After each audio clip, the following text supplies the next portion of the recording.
Жақсылар өтіп кетті бұрын бізден. Біз адастық жақсылар салған ізден. Ешкімге өкпе қылу дұрыс емес.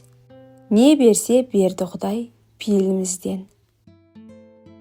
Түтіп жеп тұс-тұсыңнан талау қазір. Арамда алаяқта араңда жүр.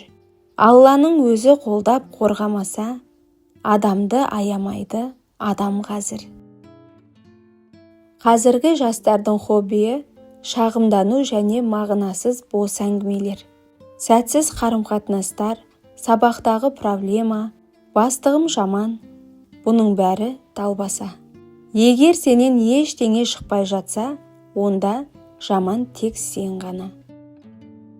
Адамға үлкен дұшпан жұтқан тамақ.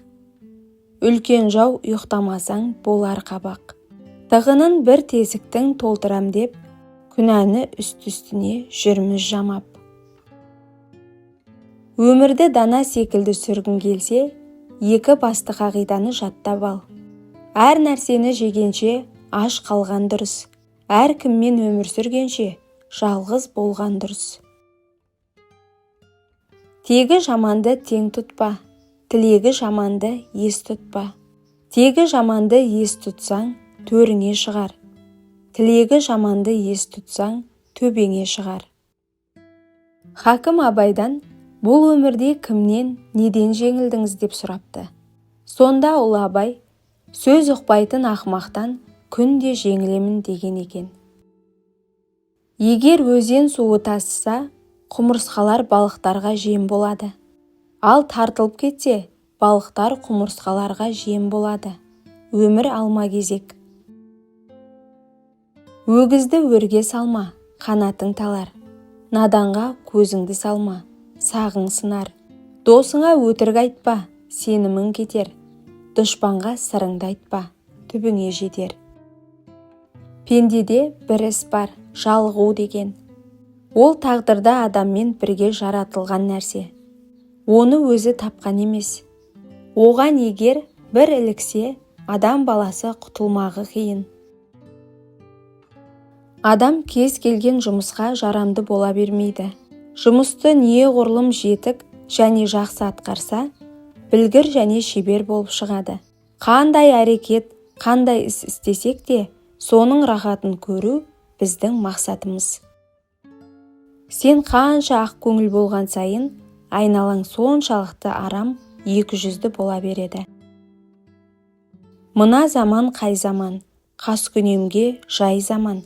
Араздық пен өсекке өлшеуі жоқ бай заман. Біз қайда барамыз, адамдықтан алшақтап. Ақшасы барды ардақтап, қалатындай мәңгіге артына кіріп жан сақтап. Біреуге Құдай бәрін береді. Байлық та бар, алтын гауһар, інжу маржан бәрі бар. Төрт құбыласы сай, бірақ иман жоқ. Ең сорлы адам сол, бір кем дүние.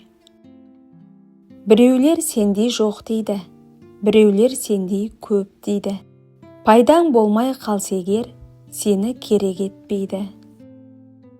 Ашу боран секілді. Біраз уақыттан кейін басылады, бірақ оған дейін көп бұтақты сындырып үлгереді. Нәпақа табам деп өмір сүруді ұмытып кетпе. Бұйырған бақ кетпейді, кімдер қайғы шекпейді. Жетпейтін қу дүние ешкімге де жетпейді. Иманыңа берік бол, Алла бәрін реттейді. Қалған майда шүйделер ештеңеде етпейді. Адамдар арасындағы ең қиын, ең қымбат нәрсе бірін-бірі түсіну. Адамды бұзатын не? Тағы сол атақ, ақша, арақ. Осы үшеуі. Төртіншісі әйел демеймін. Алғашқы үшеуінің буына бөртіп, әйелді біз еркектер бұзамыз. Қартайғанда адам соқа басы сорайып жалғыз қалады. Өйткені қыз күйеуге кетеді, ұлды келін әкетеді. Сонда сенен атақ, ақша, абырой, бала бәрі безгенде, қыңқ етпестен қалқайып қасыңда қалатын бүкіш кемпірің ғана болады. Адам боп сүрген аз дәуіріңде 50 жас па 100 жас па, бәрібір оны аяқтап, мәңгі келмеске бірге аттанар сенімді серігің де сол. Сол жалғыз серігіңе өмірде адал болмағаның өзіңе ауыр. Одан айырылып жалғыз қалғаның одан да қиын. Мұны еркектер ойлану керек. Бір сүйген адамды мәңгі сүйіп өтуге болады. Бұл махаббаттың күшінен ғана емес, адамның мінез құлқының тұрақтылығына байланысты. Әуелі адам болсаң өзіңді біл. Кісіге сөйлейтұғын сөзіңді біл. Әр жаста әрбір түрлі міндетің бар. Қай жаста не істейтін кезіңді біл. Еркекте бір нәпсі 9 ақыл бар. Әйелде бір ақыл 9 нәпсі бар. Еркек 9 ақылмен бір нәпсіні жеңе алмайды екен. Әйел бір ақылмен 9 нәпсіні жеңе алады екен. Өзгелерге құрметпен қарайсыз ба жоқ па? Ол сіздің таңдауыңызды емес, көрген тәрбиеңізді білдіреді. Сыйлаудың да шегі бар, ал махаббат шексіз болу керек. Адамдар арасында құрметке лайық болудың басты сыры шынайы болуда және арамдық пен қулықтан аулақ болуында. Өзгені құрметтей алғандар ғана өзіне де құрмет көрсеткенін дәметсе болады. Құрметті оқырман, арнаға жазылуды ұмытпаңыз. Және де пікір бөліміне өз ойыңызды жаза кетіңіз.